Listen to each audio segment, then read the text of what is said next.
My name is Jed McKeehan, and today we're going to talk about the two most common statutes that come into play related to marijuana possession in Tennessee. Now, with the filming of this video, marijuana is still illegal in the state of Tennessee.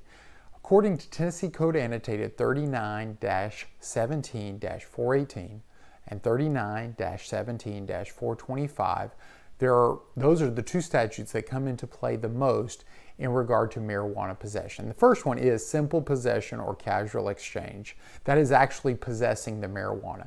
If you have less than half an ounce, which most people do, that is the Class A misdemeanor you will be charged with.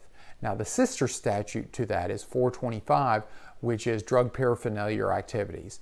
And that usually is a pipe, a bong, a rolling paper, something that is commonly used or found with marijuana, that they will charge those two offenses. And they're both Class A misdemeanors. Get charged hundreds of times a day in the state of Tennessee. Now, here's some other issues related to marijuana.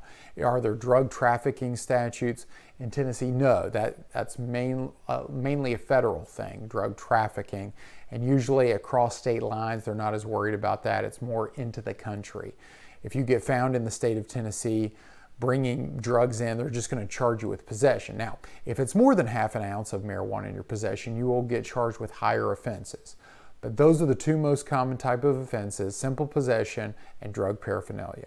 You can find out more about this legal issue and other legal issues by going to my website, attorney-knoxville.com.